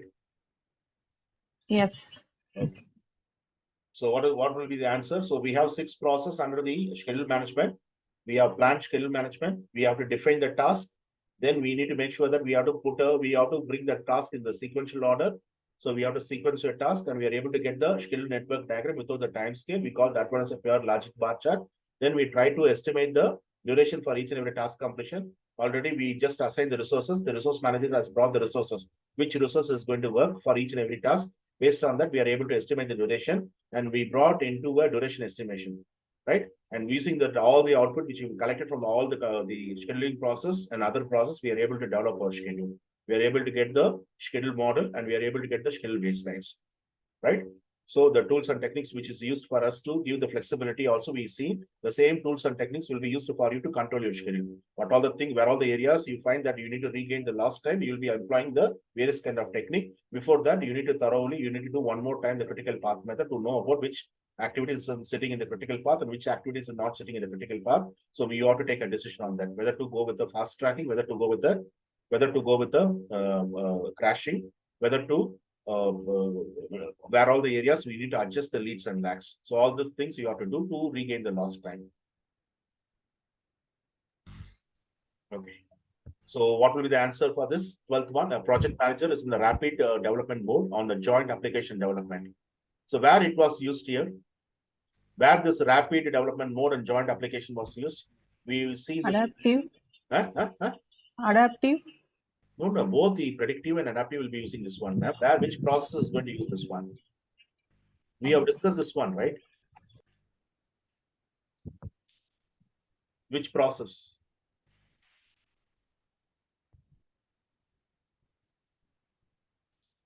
Gathering the requirements.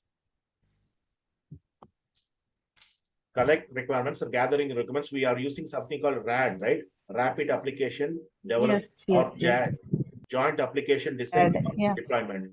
So you're going to call the customer and you're going to make the customer to sit along with the developers. Developers will be getting the greater understanding how the product should be developed and what procedure is done by the customer, how they are able to use the product and what difficulty they have to using in the product, what they are asking exactly you need to bring into the product. So that is a workshop done under the supervision of facilitator, JAD and RAD, Rapid Application Development and Joint Application Deployment or Development. The company wants the delivery to occur in 2 weeks. The module needs to be integrated with the other modules on the same timeline, but release management has 3-week backlog. What should the project manager do?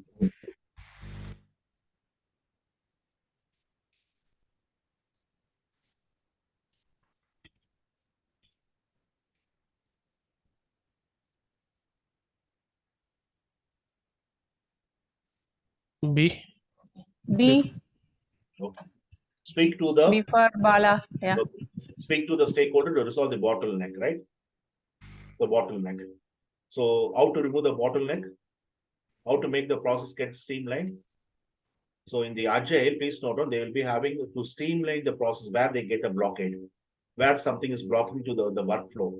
So they will be using a technique called a value stream mapping.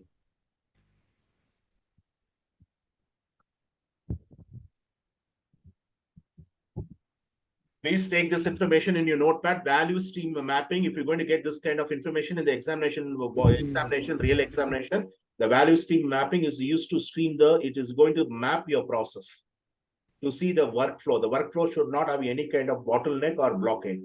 So it should not block, something should not block your work. It should have a clear flow of work. So you need to make sure that which process you have this kind of block. So value stream mapping is a technique. They're going to see each and every process and they are able to find out the bottleneck.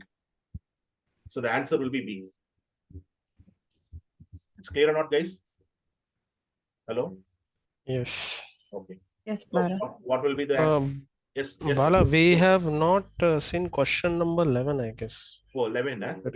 Yeah. The last class we stopped till 10th only. Okay. The project manager of an Agile project has been asked to reduce the budget by 30%. Since this is a small project team, the budget is primarily allocated to resources. Which strategy should the project manager use in order to keep the delivering value to the restricted environment? Let me see the C also, the D also. You have to squeeze your eyes, please.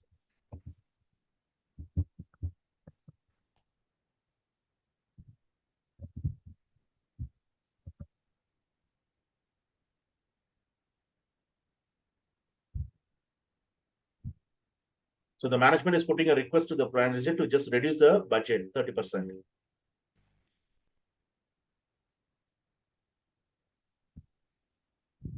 So you got your, what is this particular restricted budget? Suddenly the management is asking you to restrict the budget. What is this called? This is Please note this is called as an obstacle, or we call this one as an impediments. Or this is called as a blockers. So obstacles, blockers, impediments. So this will be coming as an issue. So how are you going to remove these obstacles?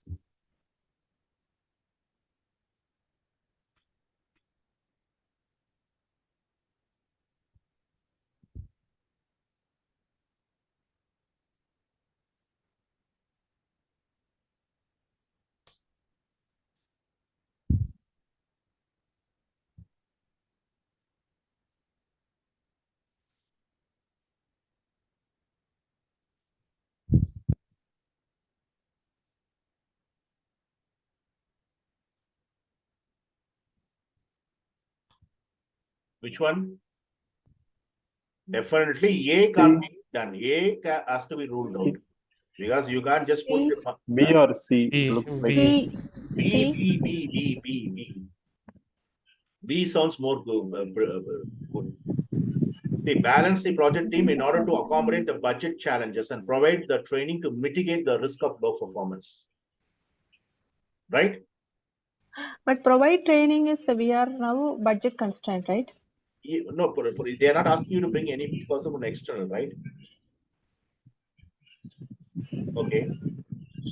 but only one thing is to provide training also we should consume Yes. some time, right? Okay, C is Yeah. correct, right? C. Prioritize the product backlog, looking for But highest looking risk. to- Okay, you try to reprioritize, right? So that is called as what?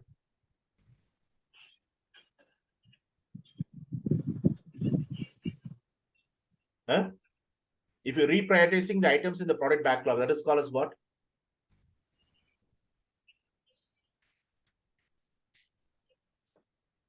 C is the correct answer. If you try to reprioritize the product backlog items, the features are reprioritized.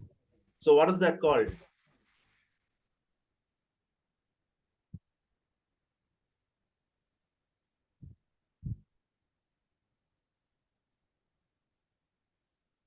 Yes, we In the see. iteration mode, Huh? in the iteration mode you are asking. No, I'm asking you if you want to reprioritize. For example, you completed an iterations. Things is not working well. So right now you try to reprioritize the items. In the end of the iteration, you try to reprioritize the items. So now once you start reprioritizing your items, that particular item will be going as a first item. So you are giving the highest priority for that, right? It was Yes. the least, it was the lowest priority item which is kept in the product backlog. Right now, we are reprioritizing it. So, what is the name given for reprioritization? If you're working in agile environment, guys, we've seen that one, right? What product? Product Backlog. backlog. No. Grooming. Grooming. Grooming. Don't forget this one. You are reprioritizing the features. You're grooming your product features. So they're going to ask you this one. Don't try to forget this one. Reprioritization is nothing but grooming. So C is the correct answer for this. 12th we see 13. Okay, now I'll make that.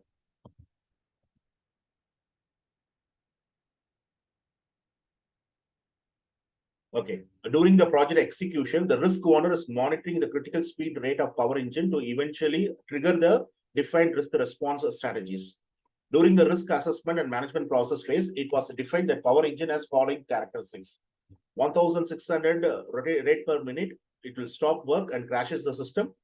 1500 RPM, it is going to give the warning, and 1400 reduces the power and breaks the engine. Which of the following statement is correct? So 1600 rate per minute is going to stop your work. 1500 rate per minute is giving the warning. 1400 will reduce the power.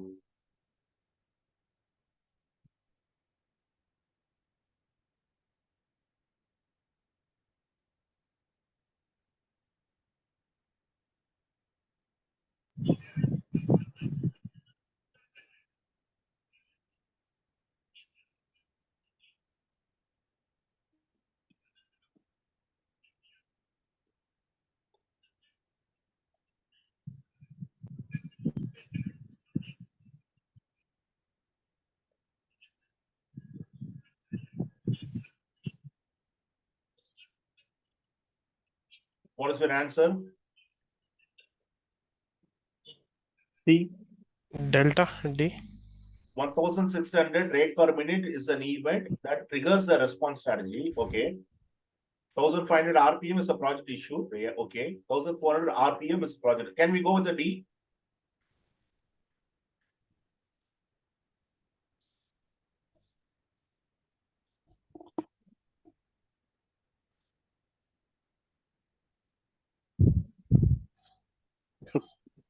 Yes. C. Can we check C, Bala? Or... Okay, C. Okay. From a delta 2, he gone to C. Guys, stop working. Stop working and it is going to crash, right? It is stop working, crash, it becomes an issue, right? It's issue. Yeah. It's an issue, right? 1500. Okay. 1500 is giving the warning. That is the triggering conditions, right? It's a issue. It's a triggering It's a condition. risk. Yeah. Yeah. Warning. Warning means what? See, what is the warning signal you're going to get once the building is getting fire? Alarm. Alarm. That's symptoms, right? It's a Yeah, triggering then system, it's right? risk. So Yeah, it's a 1500 will be risk. triggering. 1400 will be what? It's a risk, right? Yeah. Risk. 1600. So 1600 is going to be the issue, rate per minute. 1500 is going to be a trigger, and 1400 should be a risk. It's clear or not, guys? Yeah. Yeah. So which is the correct answer for you to choose? B. B. The B. project issue. B. B. So answer is B. Okay. What is the answer for the 14th one? A multinational company has a plan to expand the business into a new country where they currently have no presence. A project manager is assigned to initiate the project. After reviewing the business case, what would be the concept first when developing the appropriate implementation? A multinational company has a plan to expand their business into a new country where the country currently they have no presence at all. A project manager is assigned to initiate B for boy. B. Boy. Yeah. Okay. So evaluate the High level. environmental and regulatory factors to identify high level risk and assumptions. Since it's initiation stage, right? So B is the correct answer. The 15th one. In high performing team, member performance has been consistently increasing over a past year, leaving other peers behind. The project manager, so that means only one person is achieving that, another person they are not up to the performance. The project manager has been reluctant to publicly recognize. So the project manager is having some obstacles to recognize him publicly, right? The team contribution for the fear of discouraging others. The project manager is also concerned the other team member may leave if they are not rewarded for the contribution which they made. So what should the project manager do? B. Again. B. What about B. C? B for Bravo. What about C? C for China. I'm giving you the options. No shared worse than other related. See, many Asian countries, even though the contribution is going to come from one person, make sure that which team that person is going to come. It's ideal for the person to recognize the complete team. If you're going to make one person as achiever of the month or player of the month, in sense, you're making other people to automatically you're discouraging other people in the losing side, right? The other people are losers. So people are so sensitive, right? So what is the correct answer? Go with the B or C? C. C. C. C, right? C. In that case. Remind C. the higher In that performing case. team to focus on the shared reward rather than the individual rewards. So C. Number 16. Project in the execution phase is behind schedule and is missing some material. The contractor submits an offer to supply the missing materials and reimburse the cost. Since the internal procurement process will cause more delay, the project manager does not agree with the cost submitted by the contract for missing materials. What should the project manager do next?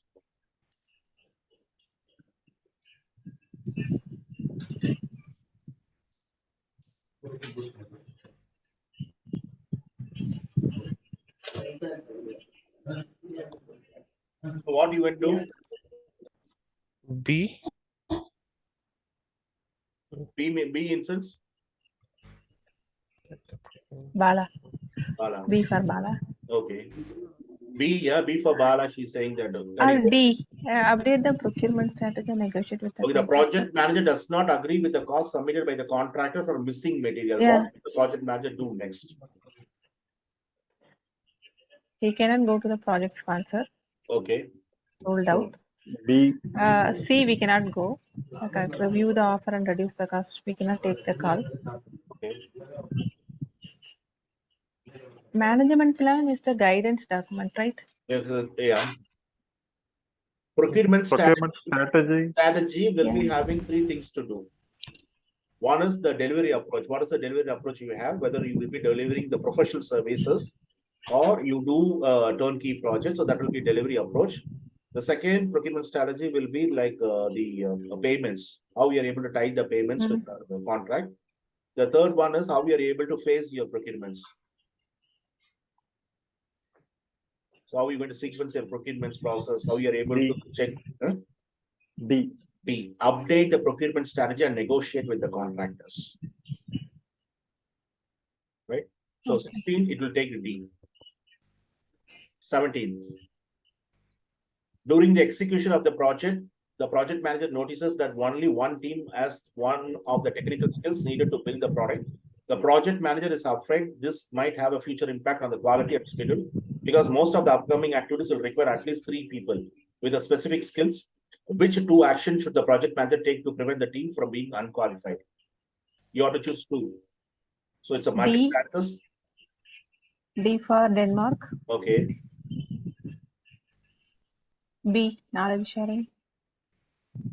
Okay. Yeah, D B is and one D. sure.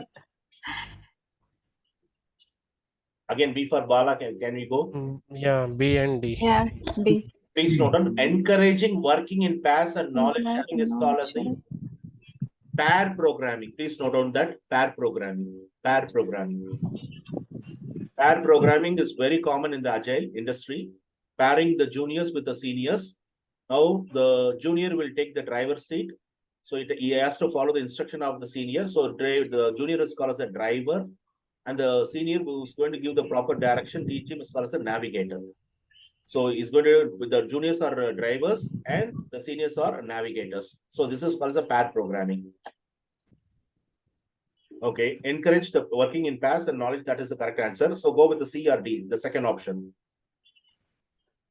You want to take a call at C or D, facilitate a training event with an external trainer. It's not a tracer, trainer. Trainer, yeah. Or teach the entire team the new skill. Convert yourself as a coach or turn yourself as a mentor. Consider them as a mentee. Try to just mentor them. But already one person is aware of that things. We can go with C because already we have one person skill, right? So probably we can teach that. Okay, teach with the entire team with the new skills. So yeah. C and B is the correct answer. Encouraging working in pairs is a pair programming and teaching the entire team skills with the new skills, the entire team with the new team skills. So B and C is the correct answer for 17. 18th one. A project manager realizes that the project is becoming delayed because some key decisions are affecting the contracting views between the organization senior management and external stakeholders. What should the project manager do?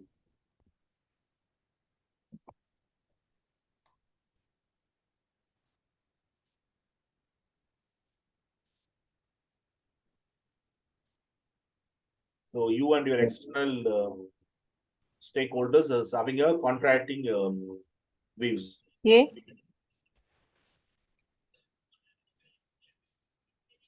So the communication is there, but your view is not aligning with me, right?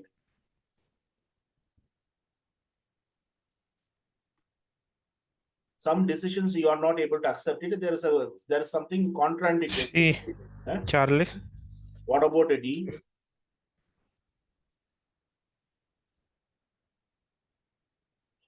What about the D? You have a structure. No. Project governance is a framework that will be given for each and every organization, right? You can see your hierarchy, you can see your framework, you can see the norms, you can see the procedures, you can know about the roles and responsibilities. You can just make sure that the line of unit, like the line of command, unit of this one. Why can't we can go with the D? Why we have to go with D? Because here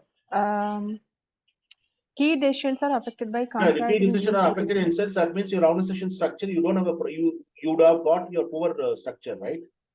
then it's a communication problem, no? It's not a communication problem. It's the correct, right? You are not able to appoint the right person in the structure, right? Someone is going to take a decision that is not favoring you Yeah. and the external stakeholders, right? See, the reason for you to have the framework is that you should make sure that you are running a business. You should not Okay. have the mentality that the people should not have you can't hide and run away. You can't give the mentality to the people that you are hiding and running from the people. Why we need to have the framework? Why we need to have the governance? We know very well that who has to work and who has to report and what supervision with, what kind of business we're going to do, and what is the norms here, what is the conditions here, and what is the standard operating procedure we are following. So all the information is coming based on the structure of the organization, right? The governance we have in your company, right? If your governance is not a good governance, you're not able to come with a decision that is contradicting with your stakeholders. Hello? Okay. Yeah, Bala. So you have some deficiency in your project governance. Review the Okay. adequacy of your project governance and ensure that there's an appropriate structure is in place. So you can make sure that the key decision can be made. Okay. Right. So D is the correct answer for number 18. D is the correct answer. The examination point of view also is correct and giving the correct answer is D. So there should be a clear governance structured framework. 19. During the planning stage of the project manager realizes that a standard stakeholder engagement approach will not suffice. One of the client representative who is not a key decision maker is extremely opinionated. So he's coming with a lot of opinions. This client representative could become a roadblock to progress due to this perceived level of authority during the meetings. How should the project manager handle this moving forward?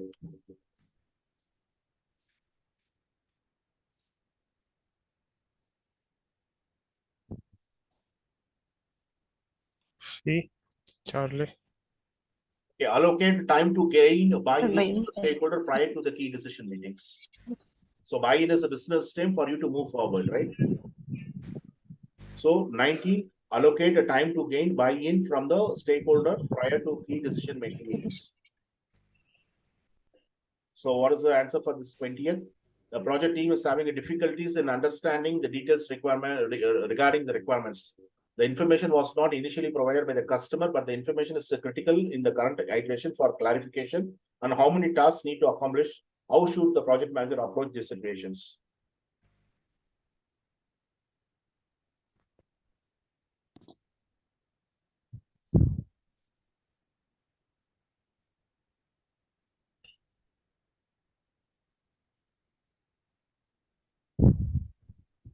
So being a proactive project manager is good or reactive project manager? A is a very, very appropriate answer. Proactive. Yeah. Request that the customer reviews, Customer reviews and clarification. don't try to post for current sprint, you do that. Right? So request the customer reviews and clarify feature definition for the current sprint. Because you can see that the information for the current iteration is so critical, right? So everyone is accepting A. Hello? Or Yes, Bala, A.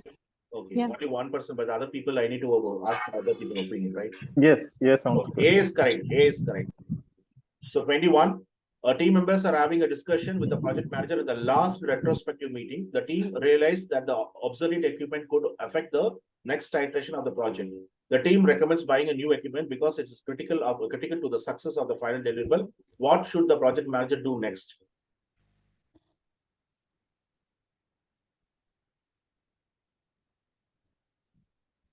So maybe the technology was outdated. We can't use for this particular equipment for the current iteration. So they're giving the suggestion for to buy a new equipments. A. Contingency reserve. So contingency reserve is what? Management. You already know that particular risky event is going to occur. For that, you brought the B. Bravo. the cost management plan to determine how to address these issues. Right? Yes. Right. Yeah. Right? A is correct answer because you know very well where you will be getting your funds, where you're going to get your corporate funds if you're not able to get your funds from your people or from the sponsor, and what you need to do, whether there's any kind of inflations, cost escalations. So that will be mentioned in the cost management plan. So 21 One B, doubt. right? BB, yeah, yes. Bala, Yes, one clarification.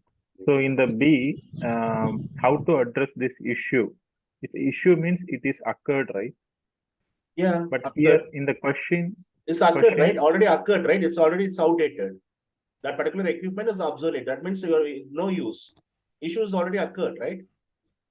May the Could question affect- says that maybe That's that the equipments which you can use for the current item it will be obsolete. That means it will be a risky event, but this is already an issue, right? No, is this a risk or a issue? The team realizes that the absolute Realized. equipment could realize, Not could affect. Okay. Yeah. It's already, you realize that it's an obsolete equipment, so that could affect the next iterations. Okay. 21, it's going to take B as an answer. 22, project manager invites the company CEO, sponsor team members, and an external client representative to a meeting to review the project management plan. The project manager starts to present the project, but the CEO suddenly asks to end the meeting. What should the project manager have done to avoid this? So you're going to bring all your people inside, the higher level people, and you're going to invite your the stakeholder from external, and you as a project manager start giving this information. You start giving the meeting. You start doing Simple. B. Bravo. B. Review the cost management plan with the internal participant and CEO prior to invite the external client representative, right? Yes. So can we go with answer B? Bravo. Rest and all not matching. Which one? Rest of the madam. Not okay. Rest are So, not matching. So you should have reviewed the cost management plan with the internal participant and CEO before you try to bring your external client representative. So B is the correct answer. 23. We have about 3 more questions. Because once we are finishing this one, I have a lot of set of questions to discuss. So bear with me for three questions. During the implementation phase of the construction project, the customer asked the key subcontractor to deliver the work package ahead of time. The subcontractor was not prepared for it and asked the project manager for additional budget. What should the project manager do first?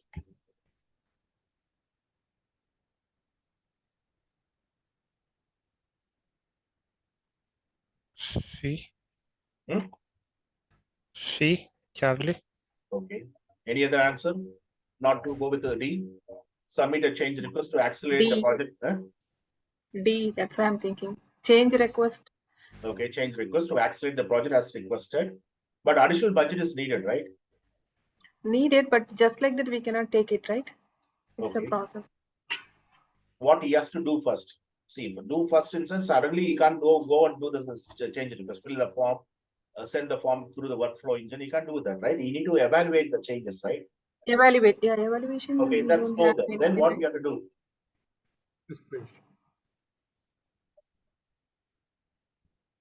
Yeah, B Bala. Revise the project scope according to the scope with the budget changes. Again, you have to submit the changes, right? With only the change request approved, you can revise the scope, right? Yes. How you can revise the scope as it is? So can we update the risk register and project log and manage the budget closely? So is that the evaluation stage, Bala? In the Yeah, case? sir, you're updating that one as a risk, right? Yeah, Yes. it happened. It Yeah. was an unknown thing happened. Correct. Oh, so update the project risk, update your risk register with this new risk and project log and manage the budget closely. So C will be the correct answer. First thing you ought to do that. 24. A project manager has just finished initiating a project. While planning a project management project manager notes that several essential team members do not have the required skills for the key task later in the project. What should the project manager do first?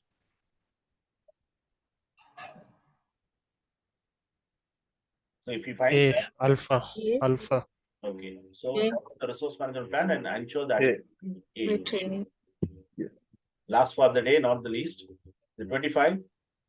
After completion of a project with a specific user in various countries, the project manager supervisor asks if the project users are satisfied the way the project was run. What two actions should the project manager take? So it's a multiple correct answer. Choose the correct. You need to choose two.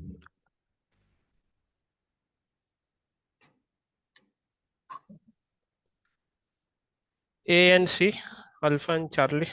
Okay. So C. Yeah. C is correct. Send the questionnaires to get the feedback from the participant, right? Feedback we did. And prepare the lessons learned from the project phase. Because lessons learned will be having the meeting which you had with the customer, right? Whether they're satisfied or not. So they would have given their feedback. So prepare the lessons learned from the project phase and send the questions to get the feedback from the customers. So A and C will be a very correct answer for question number 25. Right. So next class will be many mathematical questions. We'll be going to the cost management. Right. So Bala, we completed schedule management, right? Yeah, schedule management is completed, sir. Okay. Okay. So we came to the control. We have the control process that tool and technique which we used, right? Yeah. Performance review, variance analysis, trend analysis.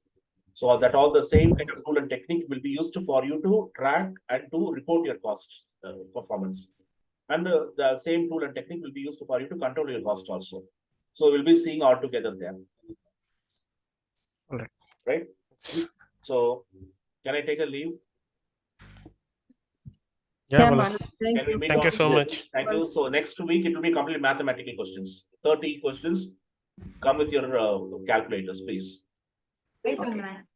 Thank you. Thank you. Thank you, Good night. Bala. Bye bye. See you. Good night. Yeah. Bye. Thank you.